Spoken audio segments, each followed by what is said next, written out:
আপনার বাসা কোন জায়গায়? আলফা মোড়। হ্যাঁ, পরিবারের সদস্য কয়জন? এক ছেলে। ছেলে কি লেখাপড়া করাচ্ছেন?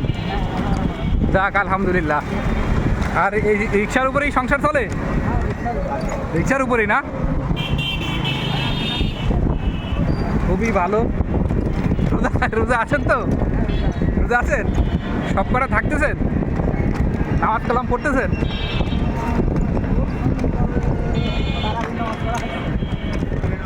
পাঁচ ওয়াক্ত নামাজ পড়ার চেষ্টা করবেন, বুঝছেন? কারণ রহমতের মালিক তো আল্লাহ, কখন কারে কি দেবে আল্লাহ তাআলা আল্লাহই ভালো জানে।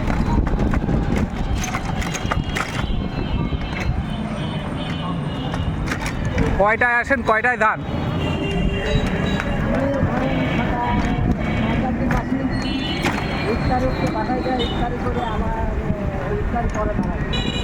ছয়টায় আসেন, ইফতারির সময় আবার যান, ইফতারি করে নামাজ পড়ে আবার আসেন, তাই তো?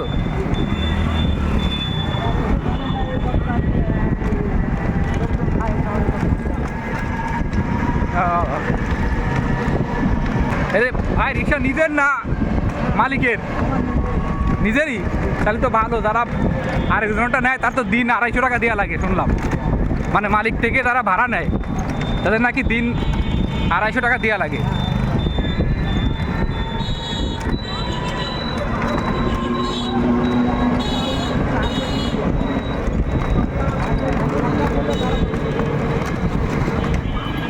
আসলে জীবিকার জন্য মানুষের কত কিছুই করা লাগে।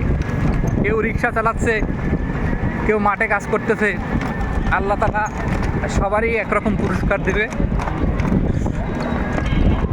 যার যে নিজের জায়গায় থেকে যে সৎকর্ম করে যাবে, অবশ্যই আল্লাহ তাআলা তাকে পুরস্কার দিতে পারবে।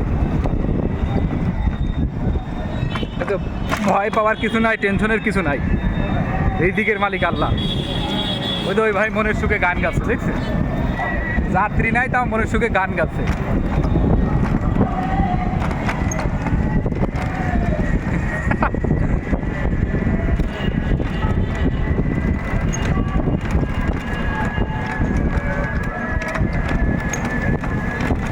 আজকে রোডে বেশি জ্যাম নাই, শুক্রবার তাই। শুক্রবারে হাসপাতালে ওইদিকে খুব ভালো জ্যাম ছিল, কঠিন জ্যাম ছিল হাসপাতালে এখানে।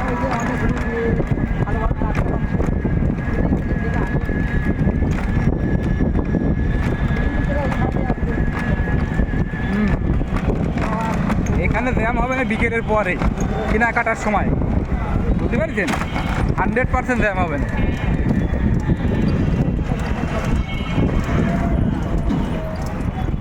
এই যে ফাঁকা মদমপুর গেটও আজকে ফাঁকা। ট্রাফিক পুলিশের বেশি দায়িত্ব নেয় আজকে।